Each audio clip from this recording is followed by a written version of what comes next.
Okay, so we're going to go through quickly how to use Excel or Google Sheets to plot your data and also how to get the formula for it. So what I've got up here, zoom in for viewers' ability, is the data from Lab 4A. So this is the stuff that the information that we took and calculated, including the stretch and then the potential energy change as the weight changed its height. So the stretch and the potential energy are the two things we want to plot against each other. Which one goes where? Which of those, the stretch or the potential energy change, was our independent variable? Stretch was, right. That's the one we controlled most easily. So stretch goes on the X, potential energy goes on the Y.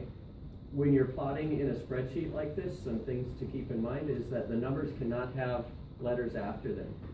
That's almost always true. Whenever some people put units next to every number they write in a table, but that's not really necessary even when you're writing it, because we put it up at the top. So we know stretch is centimeters, potential energy is joules.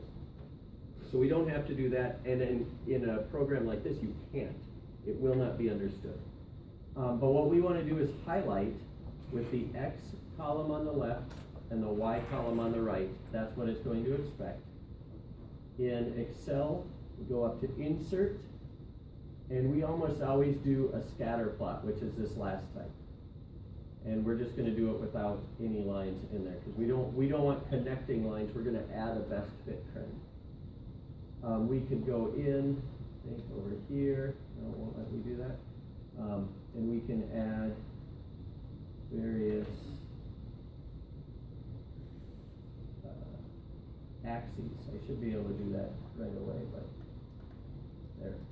So we can do axis titles and change those like we would in a regular graph. So we have stretch down here. That's in centimeters right now. Could be in meters. That would be great. And then we've got potential energy here in joules. And then you could name it somehow. Now what we want to do is add, in Excel, this is called a trend line. So if I just go in and right click on my data, I can add a trend line. I've got a bunch of different options here. So I can eyeball and see which one's best. Linear, logarithmic, it gives me an error, so that doesn't work. I have to go back in. Polynomial, that's a really nice fit. Moving average is never something we're really going to use for any formula. So polynomial seems to be the best fit. I can also come down here and say, I can display the equation right like that, and I can display the R squared value. That R squared value is a measure of how good is your fit. The closer it is to 1, the better the fit. So this is 0.9998, very close to 1. The linear is 0.9394, so not nearly as close. That means I need the polynomial. And then this formula is what I want you to record in your lab write-up. Instead of Y, we'd use PE. Stretch is often abbreviated X, so we could actually keep it. So I just say PE equals this. I wouldn't worry about the R squared. Now, not everyone has Excel on their computers, but everyone should have access to Google Docs. So if I go over into Docs, Google Docs, I want to do a new sheet, is what they call their spreadsheets. And I'm just going to paste it in. I copied from Excel. And this one will take, this one might take me a moment more because I'm not as used to Google Docs, but the same stuff is here. So I'll go up to Insert. I want to insert a chart. Scroll down, we got to go to chart types. We always want scatter, but most of these things are made for business people, and they don't use scatter plots as much as they use bar graphs and things. So we want a scatter chart, so there it is, that's great.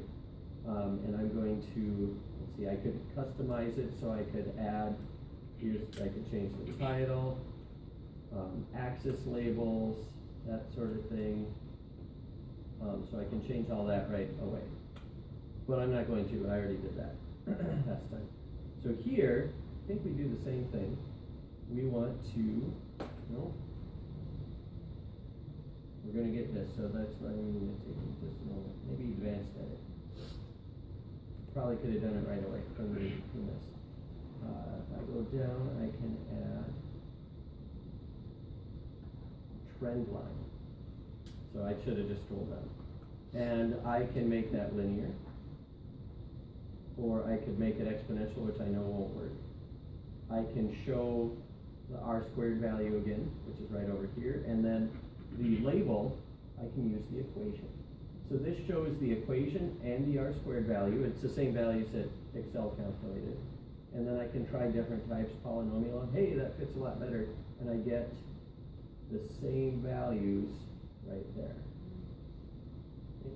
So now, this, I don't need you to print this out. You should have actually your normal drawn